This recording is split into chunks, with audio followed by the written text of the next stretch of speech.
I'm Margaret Wilson, 67 years old, born and raised in Austin, Texas. Worked as a nurse my entire life, saved every penny I could. When my Robert passed 5 years ago, I thought the worst pain was behind me. Then my only son Douglas asked for help with his debt. I gave him everything I had saved.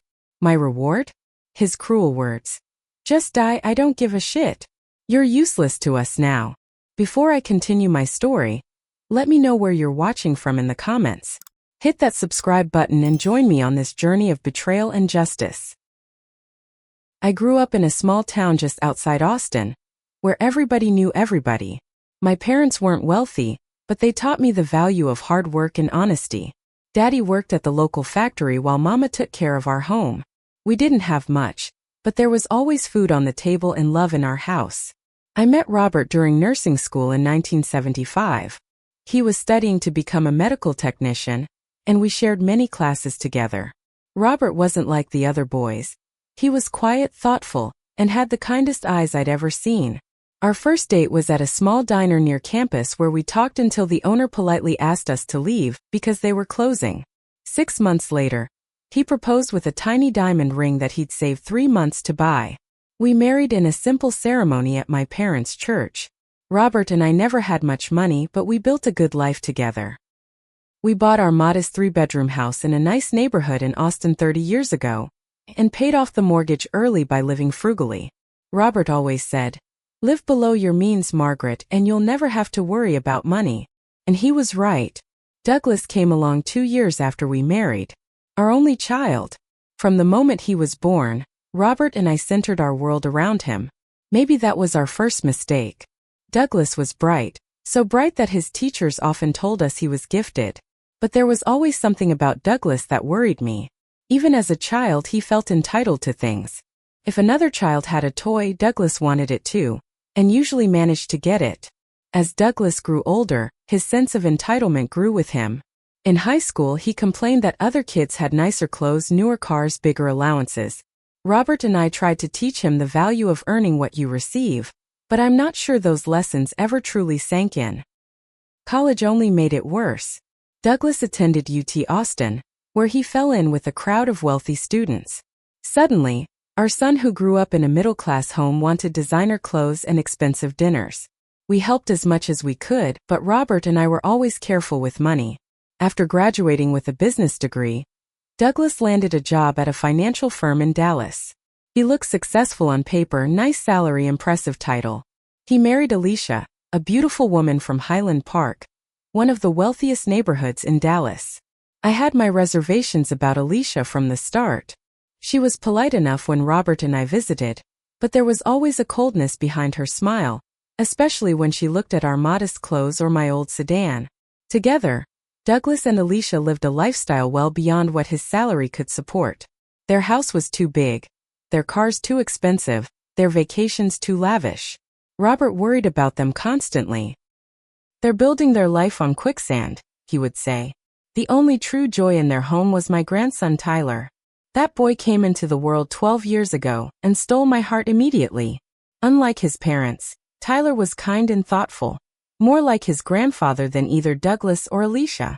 When Robert died of a sudden heart attack 5 years ago, 11-year-old Tyler was the only one who sat beside me throughout the funeral, his small hand in mine.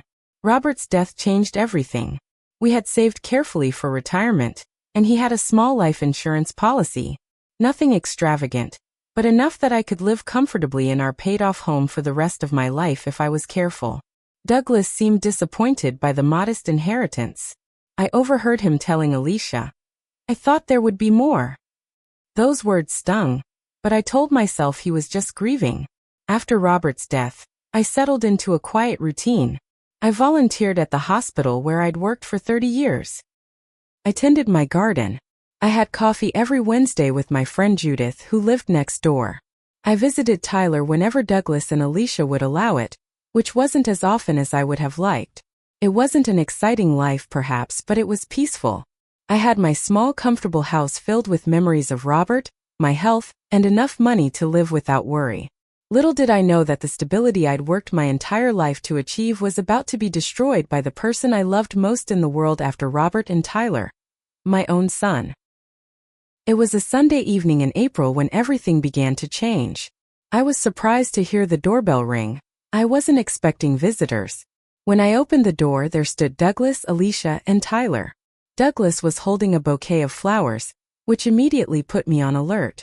My son never brought me flowers unless he wanted something. "Mom!" Douglas exclaimed with uncharacteristic warmth, embracing me tightly. We were in the neighborhood and thought we'd stop by. Douglas and Alicia lived in Dallas, nearly a 3-hour drive from Austin. They were never in the neighborhood. Alicia kissed my cheek and complimented my hair. Another red flag. Tyler gave me a genuine hug, whispering, "Hi, Grandma. I missed you." I invited them in and offered refreshments. While I prepared coffee and juice for Tyler in the kitchen, I overheard Douglas whisper harshly to Alicia, "Let me handle this." My stomach tightened. As we sat in my living room, Douglas and Alicia exchanged glances before Douglas cleared his throat. "Mom, we've been meaning to talk to you about something important," he began, his voice suddenly serious. "I've had a temporary financial setback at work." I listened as Douglas explained that an investment opportunity had gone wrong. He'd leveraged himself heavily, confident in his financial acumen, but the market had turned unexpectedly. Now he was facing a debt of $175,000. "The creditors are threatening legal action," Douglas said, his voice breaking slightly. "We could lose everything." Alicia dabbed at her eyes with a tissue. "We might have to sell the house, Margaret. Tyler would have to change schools, leave all his friends behind." Tyler looked confused, and I realized he was hearing this for the first time too. He stared at his parents with wide eyes. "We've exhausted all other options," Douglas continued. "Banks won't extend any more credit. My boss can't help. You're our last hope, Mom." "What exactly are you asking for, Douglas?" I asked, though I already knew. "A loan," he said quickly. "Just until I get back on my feet. I'll pay you back every penny with interest. You have Dad's life insurance money just sitting in the bank." I felt a flare of anger at his characterization. That money wasn't just sitting anywhere. It was my retirement fund, my security for the future. "How would you pay me back, Douglas? What's your plan?" Douglas launched into a detailed explanation of how he would restructure his finances, cut expenses, and prioritize repaying me. It sounded rehearsed. I'd heard similar promises before when he'd asked for smaller amounts over the years. "I don't know, Douglas. That's almost everything I have." "Mom," Douglas leaned forward, his expression pained, "do you really want to see your only grandson homeless? For Tyler's sake, if not for mine." I looked at Tyler, who was examining his shoes, clearly uncomfortable. Using my grandson as emotional leverage was low, even for Douglas. I spent a sleepless night weighing my options. If I helped Douglas, I'd be left with very little security. If I refused, my son and his family would face serious financial consequences. Despite my misgivings, I couldn't bear the thought of Tyler suffering. And maybe, just maybe, this crisis would bring Douglas and me closer together. The following morning, I called Douglas and agreed to help. The relief in his voice seemed genuine, and for a moment, I felt like I was doing the right thing. 2 days later, we met at my bank. I signed the papers to transfer $160,000, nearly all of my savings, to Douglas's account. The bank manager, Frank Peterson, who had known Robert and me for years, looked concerned. "Are you sure about this, Margaret?" he asked privately when Douglas stepped away to take a call. "It's for my son," I replied, as if that explained everything. As we left the bank, Douglas hugged me tightly. "You've saved us, Mom. I'll start paying you back next month, I promise. $1,000 every month until it's all paid back." I wanted to believe him. I needed to believe him. "This means everything to us," Alicia added, squeezing my hand with more warmth than I'd ever felt from her. "You're truly a blessing, Margaret." As they drove away in their luxury SUV, I felt a mixture of hope and apprehension. I had just given away my safety net, but I told myself that family was more important than money. Robert might have disagreed. He always said we should never lend money we couldn't afford to lose, but I pushed that thought aside. I drove home to my empty house, already mentally adjusting to my new financial reality. I would need to be more careful with expenses. No more small splurges or donations to the church fundraisers. but it would be worth it if it meant helping my family through a difficult time. That night I called my friend Judith and told her what I'd done. "I hope you know what you're doing, Margaret," she said, concern evident in her voice. "You're a generous soul, but Douglas has always taken advantage of that." "He's changed," I insisted. "He has responsibilities now. A family." "Just be careful," Judith warned. "And remember, I'm right next door if you need anything." I should have listened to her. I should have listened to Frank Peterson. I should have listened to the voice in my head that sounded so much like Robert. But I wanted so badly to believe in my son. 3 months passed and I hadn't received a single payment from Douglas. No $1,000, not even 100. Each time I called I got excuses. The transfer was processing, he'd had unexpected expenses, the check was in the mail. Eventually my calls went straight to voicemail, and my messages went unanswered. After 6 weeks of silence, I decided to drive to Dallas and confront Douglas in person. I didn't warn them I was coming. I knew if I did, they'd find a reason to be unavailable. It was a beautiful Saturday morning when I pulled into their curved driveway in Highland Park. I noticed immediately that there were 2 new vehicles parked out front, a sleek black Mercedes sedan and a white Range Rover, both with temporary tags. My heart sank. I rang the doorbell and waited. Through the decorative glass I could see movement inside. Finally, Alicia opened the door, her surprise quickly masked by a tight smile. "Margaret! What an unexpected surprise." Her tone suggested it wasn't a welcome one. "I was hoping to speak with Douglas," I said, stepping inside without waiting for an invitation. The interior of their home looked different. New furniture, new artwork, a massive new television mounted on the wall. Not the choices of someone in financial distress. "Douglas is in his study," Alicia said reluctantly. "He's very busy with work. Perhaps you could come back another time." "This won't take long," I replied, moving toward the hallway that led to Douglas's home office. Douglas looked up from his computer, shock registering on his face when he saw me. "Mom, what are you doing here?" "I think you know Douglas. It's been 3 months. You promised to start repaying me." He sighed dramatically, running his hands through his hair. "Mom, I told you things are still tight. We're restructuring our finances." "Tight enough to buy 2 new luxury cars?" I asked, my voice trembling slightly. "Those? They're leases, Mom. Actually part of our financial strategy. The tax benefits." "Don't lie to me," I interrupted. "I worked too hard for that money to watch you waste it on status symbols." Douglas's expression hardened. "I'm not wasting anything. I'm maintaining appearances. In my business, perception is reality. I can't drive a 10-year-old Honda and expect clients to trust me with their money. And what about the money you owe me? When can I expect my first payment? Look, things are still stabilizing. Give me another month or 2. "That's not what we agreed to, Douglas. You promised." "I know what I promised," he snapped, standing up abruptly. "But things change. Business is complicated. You wouldn't understand." Alicia appeared at the doorway. "Is everything all right? Tyler and I can hear you from the kitchen." "Everything's fine," Douglas said tersely. "Mom's just leaving." "I most certainly am not," I said. "Not until we establish when you're going to start repaying me."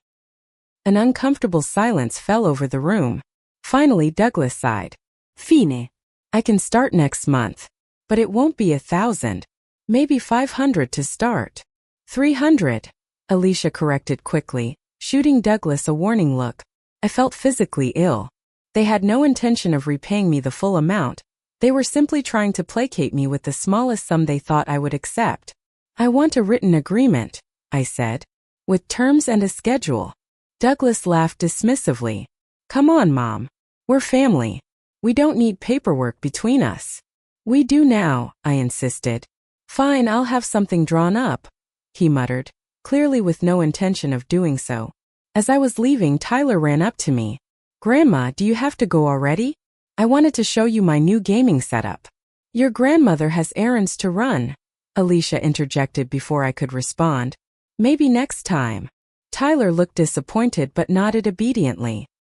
As he hugged me goodbye, he whispered, "Dad and Mom fight about money all the time now. That revelation stayed with me during the long drive home. I gripped the steering wheel tightly, fighting back tears of anger and disappointment. I had sacrificed my financial security for my son, and he couldn't even be honest with me. That night, I sat at my kitchen table with a cup of tea, staring at my bank statement. The balance looked so small compared to what I'd saved over decades of careful living. I thought about calling my lawyer friend Susan to ask about options, but shame held me back. How could I admit that I'd given away my life savings with nothing but a verbal promise of repayment? I decided to give Douglas one more chance. He was my son after all. Perhaps he just needed more time to get his finances in order. Perhaps next month, he would surprise me with a payment and a proper repayment plan. I went to bed that night with a heavy heart, but still clinging to hope. It would be the last restful night I would have for a long time. 2 weeks passed with no word from Douglas. Then on a Tuesday evening my phone rang. Douglas's name appeared on the screen. I answered immediately, hopeful that he was calling about the repayment. "Mom," he began without preamble, "I need to ask a favor." My heart sank. Not a call about repayment then. "What is it, Douglas?" I asked, trying to keep the disappointment from my voice. "Alicia and I have an opportunity to join some important clients on a trip to Europe. It's last minute, but it could mean big things for my career. The problem is, it's during Tyler's school break, and our usual sitter is unavailable." "You want me to watch Tyler?" I clarified. "Just for 10 days, Douglas said quickly. "He can bring his schoolwork, and it would give you two some quality time together."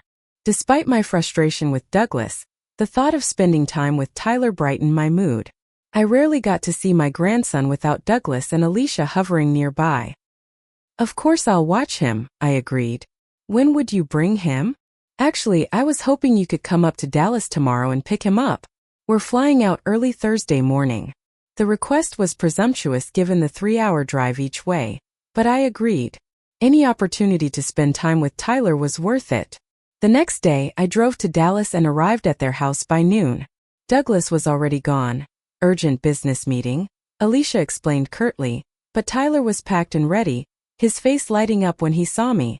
The drive back to Austin was filled with Tyler's chatter. He told me about school, his friends, and his hobbies. But as we neared Austin, his conversation took an unexpected turn. "Dad lost his job," Tyler said quietly, looking out the window. I nearly swerved off the road in surprise. "What? When?" "Like months ago. Before they asked you for money. He made me promise not to tell anyone, especially Mom." "Your mother doesn't know your father lost his job?" I asked, incredulous. Tyler shook his head. "Dad leaves every morning like he's going to work. Sometimes he goes to the casino instead. I saw the receipts in his coat once." My hands tightened on the steering wheel. A gambling problem. That explained so much. The desperate need for money, the new cars as a cover to maintain appearances, the reluctance to commit to repayments. "Does your father go to the casino often?" I asked carefully. Tyler shrugged. "I don't know. But he's always checking betting apps on his phone when Mom's not looking." Over the next week, Tyler revealed more concerning details about life at home. Douglas and Alicia fought constantly about money. Credit card companies called daily.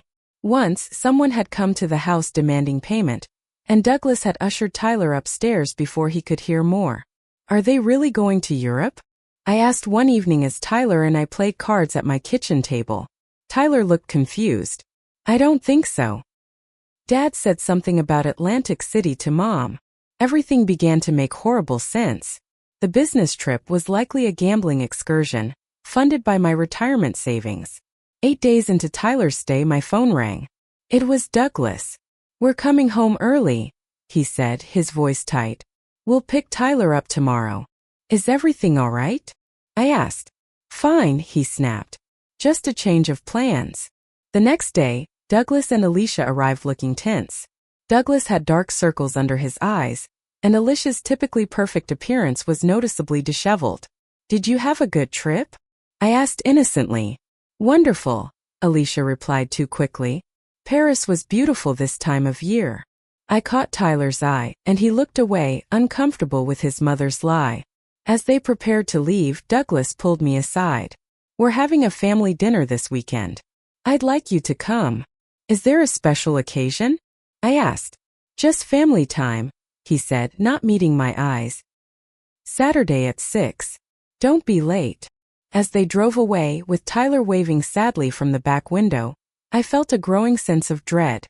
Douglas had never spontaneously invited me to dinner before. Whatever he was planning, I was certain it wouldn't be to my benefit. I called Judith that evening and told her everything. Douglas's job loss, the gambling, the lies about Europe. Margaret, she said seriously, I don't like the sound of this dinner invitation. Take someone with you. Or better yet, don't go. I have to, I replied. I need to know what he's planning. Then call me before you go and after you leave, Judith insisted. And Margaret? Be careful. Desperate people do desperate things. I hung up the phone, her warning echoing in my mind. What exactly was my son planning now? Saturday arrived, and with it, a sense of foreboding I couldn't shake.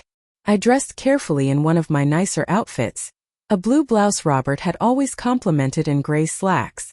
I wanted to feel confident for whatever awaited me. I arrived at Douglas and Alicia's home precisely at 6, noting that my old parking spot was now occupied by another new vehicle, a sports car I didn't recognize. More evidence of their financial hardship. Alicia greeted me with a forced smile, already holding a glass of wine that didn't appear to be her first of the evening. The house smelled of roasting chicken, and soft music played in the background. The scene was meticulously set, like actors on a stage preparing for a performance. Tyler ran to hug me, genuine happiness on his face. Grandma, I'm so glad you came. Dad made me wear this stupid tie, he whispered, tugging at the formal attire that seemed excessive for a family dinner.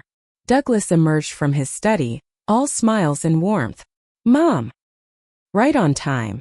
Come sit down. Dinner's almost ready. Throughout the meal, Douglas and Alicia maintained a performance of perfect domesticity. They asked about my garden, my volunteer work, my friends, topics they'd never shown interest in before. Tyler remained quiet, watching his parents with suspicious eyes. After dessert, Douglas cleared his throat. Tyler, why don't you go upstairs and finish that science project? But I finished it yesterday, Tyler protested. Then start on your math homework, Alicia said sharply. Tyler looked at me helplessly before trudging upstairs. Once we heard his bedroom door close, Douglas leaned forward, clasping his hands on the table. Mom, we've been thinking about your living situation. My living situation? I repeated cautiously. Yes, that big house all to yourself. All that maintenance. It must be overwhelming at your age. I bristled at the implication. I manage just fine, Douglas. Of course you do, Alicia jumped in, her voice syrupy. But wouldn't it be nicer to be around family? To have help when you need it? What exactly are you suggesting? I asked, though I was beginning to see where this was heading. Douglas smiled broadly. We want you to sell your house and move in with us.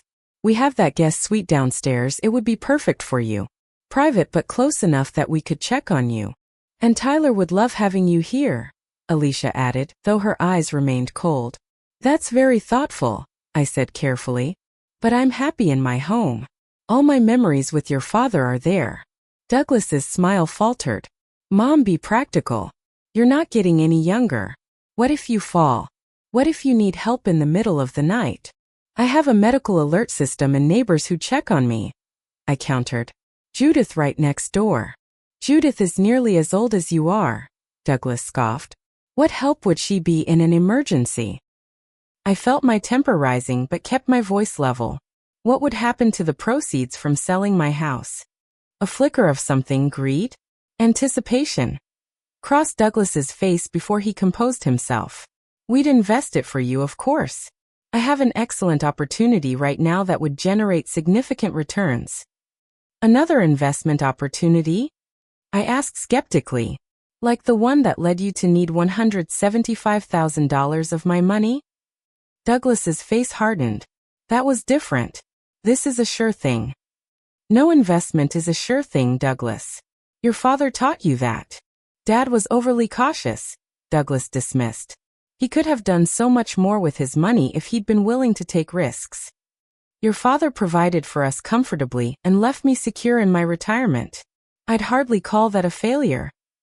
Douglas leaned forward, dropping the friendly pretense. Look, Mom, I'm trying to help you here. Property taxes in Austin are skyrocketing. Maintenance costs on an older home like yours add up. You're sitting on an asset that's not working for you. My home is working perfectly for me by providing me a place to live, I replied evenly. Alicia intervened, placing her hand over mine in a gesture that felt invasive rather than comforting. Margaret, we're family. We want what's best for you. And for Tyler. Your home could provide opportunities for his future, college, investments in his name. I pulled my hand away. So this isn't about my welfare at all. It's about getting access to my house. Don't be dramatic, Douglas snapped. We're offering you a place to live, care in your old age. Most people would be grateful. Most people wouldn't have given their son $160,000 without a written agreement, I countered. Speaking of which, when can I expect my first repayment? The atmosphere in the room changed instantly. Douglas's face flushed with anger, while Alicia's expression became stone cold. This offer is your repayment, Douglas said through gritted teeth. A place to live, care, security. That wasn't our agreement, Douglas. You promised to repay me in cash with interest. Plans change, he said dismissively. This is a better arrangement for everyone. Not for me, I stated firmly. I'm declining your offer. I'll stay in my home, and I expect you to begin repaying me as promised. Douglas slammed his hand on the table, making the dishes rattle. You're being selfish and short-sighted. Douglas, Alicia hissed. Control yourself. But Douglas was beyond listening. He stood up, looming over me. After everything we've done for you, inviting you to family events, letting you see Tyler? And you can't do this one thing to help secure your grandson's future. I've already helped plenty, I said, rising to my feet as well. And I haven't seen a penny in return, or even a word of genuine gratitude. Gratitude? Douglas laughed bitterly. For what? For doing what any mother would do? For fulfilling your basic obligation to your family? Obligation. I echoed, incredulous. There was no obligation to give you my retirement savings, Douglas. That was a choice I made out of love. Love you're now trying to exploit further. Alicia stood as well, her voice sharp. You're being unreasonable, Margaret. Douglas is trying to create a win-win situation. The only people winning in this scenario are you two, I replied. And I suspect you've already spent the money you imagine you'd get from my house. Douglas's face contorted with rage. You know what? Fine. Stay in your precious house. Rot there alone for all I care. Douglas. Alicia cautioned, glancing toward the stairs. But Douglas was beyond restraint now. You think you're so self-sufficient? So independent? You're just a selfish old woman who cares more about her things than her family's future. Dad would be ashamed of you. The mention of Robert pushed me over the edge. Don't you dare speak for your father. Robert would be appalled at what you've become. Lying, manipulating, gambling away your family's security. Douglas froze. What did you say? Tyler told me everything. You lost your job months ago. You've been gambling. There was no business trip to Europe. You went to Atlantic City. Douglas's face went pale, then flushed with fury. He took a step toward me, his voice dropping to a dangerous whisper. Just die already. I don't give a shit. You're useless to us now. The words hit me like physical blows. I staggered back, clutching the edge of the dining table for support. Get out, Douglas snarled. Get out of my house. Footsteps pounded down the stairs, and Tyler appeared, his face streaked with tears. He must have been listening the whole time. Dad, stop it. He cried, running to stand between us. Don't talk to Grandma like that. Go to your room, Tyler, Alicia ordered. This doesn't concern you. Yes, it does, Tyler shouted. You're being mean to Grandma because she won't give you her house. I heard everything. Douglas grabbed Tyler's arm. Upstairs. Now. It's all right, Tyler, I said, finding my voice despite the shock. I'm leaving. But I love you very much. I gathered my purse with shaking hands and walked toward the door. Douglas made no move to stop me, his face still contorted with rage. Alicia stood with her arms crossed, her expression cold and calculating. As I reached for the doorknob, I heard Tyler break free and run toward me. "Tyler!" Douglas barked. "Don't you dare!" But Tyler had already thrown his arms around my waist. "I'm sorry, Grandma," he sobbed. "I'll call you, I promise." Douglas yanked him away, and I stepped out into the night, my heart shattered into 1,000 pieces. The drive home passed in a blur of tears and disbelief. The son I had raised, the boy I had loved unconditionally, had just told me to die. That he didn't care. That I was useless. When I finally arrived home, I sat in my car in the driveway, unable to move. Eventually I called Judith, who came over immediately. She held me while I sobbed, my entire body shaking with grief. "You were right," I managed between tears. "I should never have gone." "What did they do?" Judith asked, her voice tight with concern. I told her everything. The proposal to sell my house, Douglas's fury when I refused, his cruel words. "That's not your son talking," Judith said firmly. "That's desperation. He's in trouble, Margaret, serious trouble. And he thought you were his way out. What do I do now?" I asked, feeling more lost than I had even after Robert died. "You protect yourself," Judith replied, her expression grave.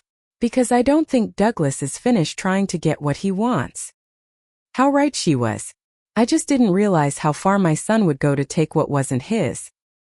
2 weeks passed without any contact from Douglas or Alicia.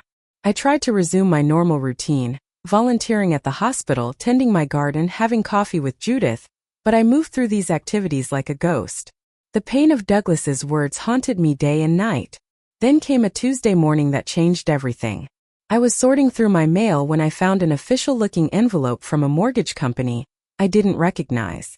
Puzzled, I opened it and felt the blood drain from my face as I read its contents.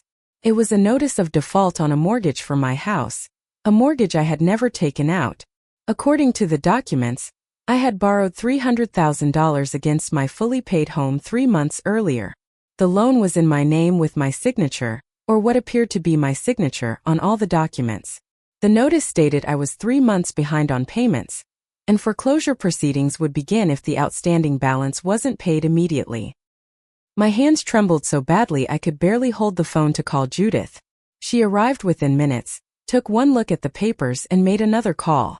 "Susan? It's Judith Johnson. I'm with Margaret Wilson, and we need your help immediately." "Yes, it's an emergency." Susan Taylor had been a friend since nursing school, and was now a respected lawyer specializing in elder law. She arrived at my house within the hour, her face grave as she examined the documents. "This is mortgage fraud," she said finally, looking up at me. "Someone has forged your signature and taken out a loan in your name. Do you have any idea who might have done this?" I didn't want to say it, couldn't bear to voice the suspicion that was growing in my mind. But Judith had no such reservations. "Her son," she said flatly. "Douglas has been trying to get his hands on Margaret's money for months." Susan's expression hardened. "Margaret, we need to call the police. This is a serious crime." I felt sick at the thought of involving the authorities, of publicly accusing my own son of fraud. But what choice did I have? My home, the home Robert and I had worked so hard for, was at risk. Susan helped me file a police report and contacted the mortgage company to report the fraud. She also suggested I check my credit report immediately. What we found was devastating. In addition to the mortgage, there were new credit cards in my name with balances totaling nearly $50,000. "There's something else," Susan said gently. "These documents indicate Douglas has been named as your power of attorney. Did you ever sign anything giving him control over your financial affairs?" "Never," I said firmly. "Absolutely never." "Then that's been forged as well," Susan confirmed. "Margaret, I don't think you understand how serious this is. Douglas hasn't just stolen from you. He's stolen your identity. He has the legal authority, fraudulent though it is, to make financial decisions on your behalf." The implications were terrifying. If Douglas had power of attorney, he could potentially sell my house without my consent, access any remaining funds I had, even make medical decisions for me if I became incapacitated. Susan helped me contact a detective who specialized in financial crimes against the elderly. Detective Michael Rivera listened carefully to my story, examined the documents, and assured me he would investigate thoroughly. "Unfortunately, Mrs. Wilson, these cases are more common than you might think," he said kindly, "and they often involve family members. But that doesn't make them any less criminal." I spent the next 2 days in a flurry of activity, filing fraud alerts with credit bureaus, meeting with the bank to secure my remaining funds, beginning the process of contesting the fraudulent mortgage and credit cards. Susan stayed by my side throughout, her expertise invaluable in navigating the complex systems. On the 3rd day, while I was at Susan's office reviewing documents, my phone rang. It was Judith, her voice tight with urgency. "Margaret, you need to come home right now. Douglas and Alicia are here with a moving truck. They're taking things out of your house." I felt as though I'd been doused in ice water. "Call the police," I instructed, already grabbing my purse. "Tell them there's a break-in in progress." "I'm on my way." Susan insisted on driving me. The 20-minute journey felt like hours. When we finally turned onto my street, I saw a large moving truck parked in my driveway. Men in uniforms were carrying my furniture, out of my house while Douglas directed them.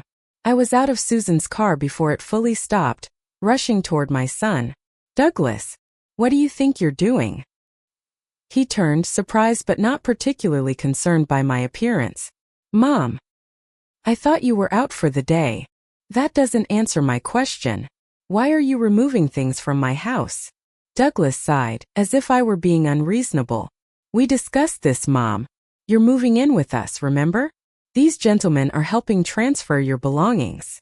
"We discussed no such thing," I exclaimed. "I explicitly told you I wasn't selling my house or moving in with you." Douglas lowered his voice, stepping closer. "Mom, you're getting confused again. This is why we're concerned about you living alone. You forget things, make up conversations." I realized with horror what he was doing, gaslighting me, making it seem like I was mentally incompetent. If he could convince others I was losing my faculties, his power of attorney would seem legitimate. "I am not confused," I stated firmly.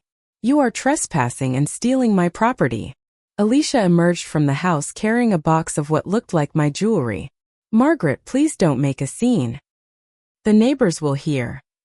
"I hope they do," I replied, raising my voice deliberately. "I hope the whole street hears that my son forged my signature, took out a fraudulent mortgage on my house, and is now trying to steal my possessions." Douglas's face darkened.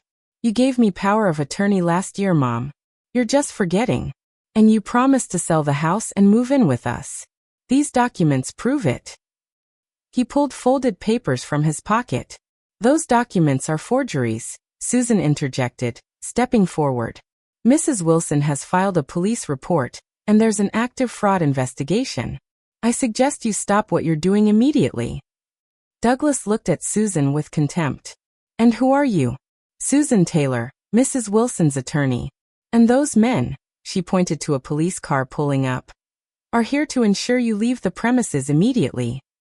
Douglas's confident facade cracked slightly, but he rallied quickly.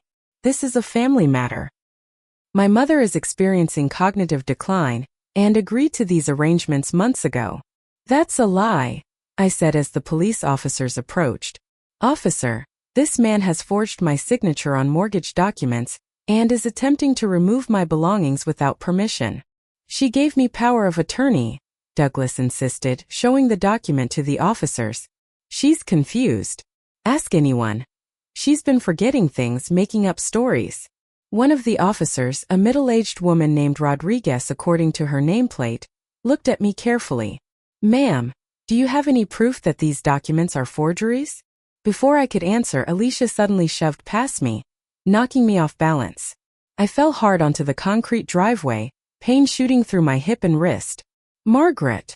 Susan cried, kneeling beside me. "She tripped," Alicia said quickly. "She's been having balance problems lately." But Judith, who had been watching from her porch, hurried over. I saw the whole thing. That woman pushed Margaret deliberately. The officer's demeanor changed immediately. While one radioed for an ambulance, the other ordered Douglas, Alicia, and the movers to step away from the house. "No one removes anything else until we sort this out," Officer Rodriguez stated firmly. As I was being examined by paramedics, my phone rang. It was Tyler. "Grandma, His voice was a frightened whisper. Are you okay? I saw Dad and Mom packing things earlier. They said you were moving in, but I knew that wasn't true. I'm all right, sweetheart, I assured him, despite the pain radiating from my wrist, which the paramedics suspected was sprained. But I need you to do something brave. Can you tell the officers what you heard your parents say about taking things from my house? There was a pause, then Tyler's voice, stronger now. Yes, I can do that. Tyler's testimony, along with Judith's witness statement about the assault, was enough for the officers to order Douglas and Alicia off my property. The moving truck was detained, its contents to be cataloged and returned to my home. As Douglas and Alicia were escorted to their car, Douglas turned to me, his expression a mixture of fury and disbelief. This isn't over, he warned. You have no idea what you're doing. But for the first time since this nightmare began, I felt a sense of clarity and resolve. No, Douglas, I replied. I know exactly what I'm doing. I'm protecting myself from the person who should have been protecting me, my son. That night, despite the pain in my wrist and hip, despite the disarray of my partially emptied home, I felt something I hadn't experienced since before Douglas asked for that first loan. Strength. The fear and confusion were still there, but alongside them grew a determination that would carry me through the difficult days ahead. Tyler called again after Douglas and Alicia had gone to bed. I'm sorry, Grandma, he whispered. I should have told you what they were planning. This isn't your fault, Tyler, I assured him. You're 12 years old. It's not your job to manage your parents' behavior. They're fighting really bad, he confided. Mom says Dad ruined everything. Dad says it's her fault for pushing you. Tyler, listen to me, I said urgently. If things get scary, or if you ever feel unsafe, you call me immediately. Day or night. Promise me. I promise, he replied.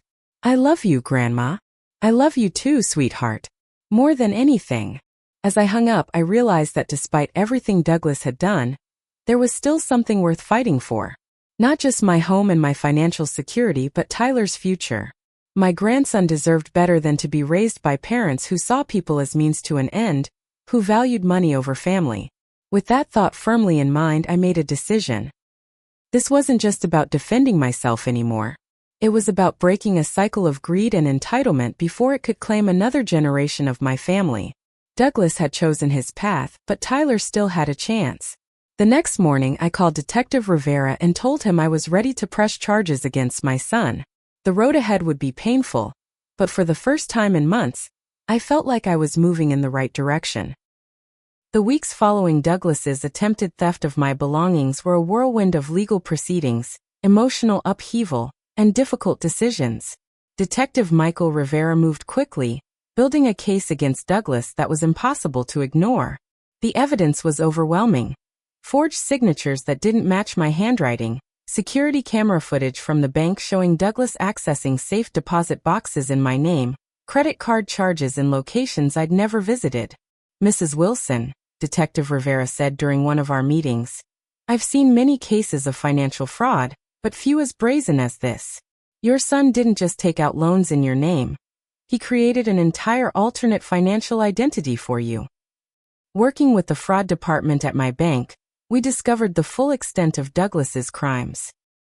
Beyond the fraudulent mortgage and credit cards, he had opened investment accounts in my name, transferred ownership of my car to himself, and even filed paperwork to change my will, leaving everything to him with no provision for Tyler.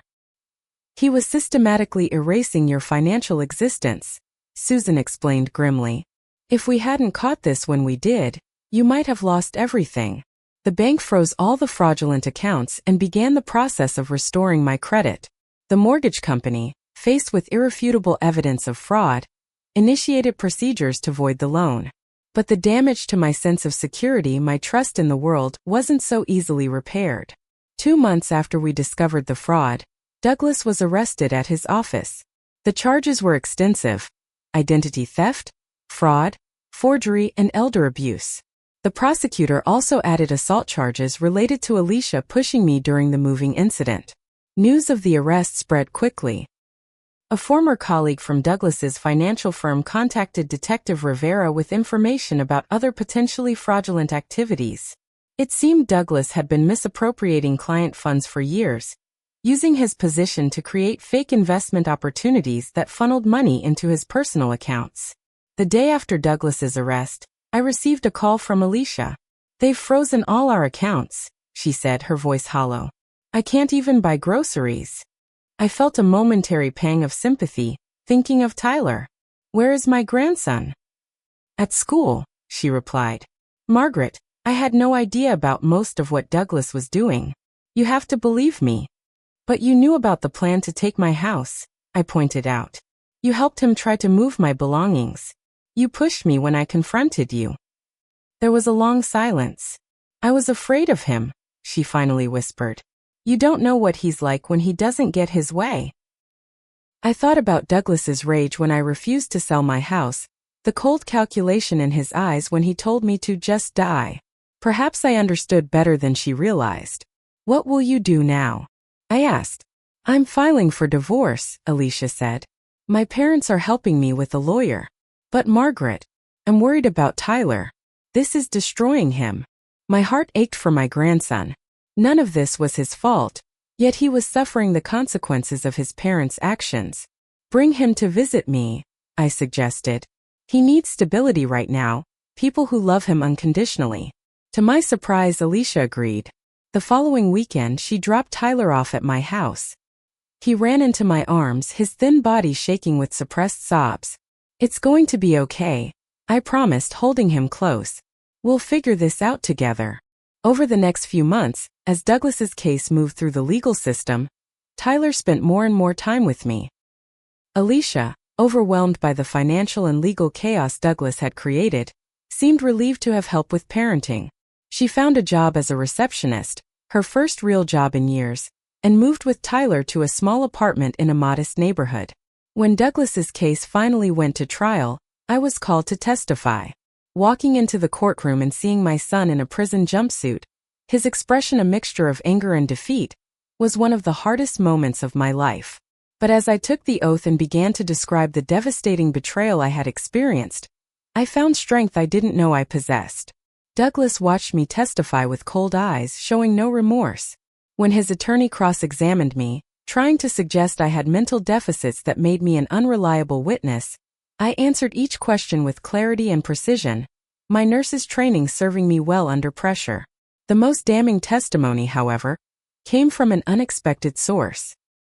Alicia, as part of her divorce proceedings, had agreed to testify against Douglas in exchange for immunity from prosecution for her role in the fraud. She described in detail Douglas's gambling addiction, his elaborate schemes to hide their financial problems, and his growing desperation as debts mounted. She recounted conversations where he explicitly planned to take control of my assets, viewing my house and savings as his inheritance, that he was entitled to access early. He said his mother was old and wouldn't need the money much longer anyway, Alicia testified, avoiding my gaze. He said it was stupid for her to sit on assets that could solve our problems. The jury deliberated for less than 4 hours before returning a guilty verdict on all counts. The judge, a stern woman named Catherine Brennan, addressed Douglas directly during sentencing. "Mr. Wilson, you have committed a betrayal of the worst kind," she said. "Your mother worked her entire life to create security for herself and to provide for you. In return, you treated her as nothing more than a resource to be exploited. The court sentences you to 5 years in state prison and orders restitution of all stolen funds." As Douglas was led away, he finally looked at me. There was no apology in his eyes, only resentment, as if I were responsible for his downfall rather than his own actions. Outside the courthouse, reporters asked how I felt about the verdict. "I take no joy in seeing my son go to prison," I said truthfully.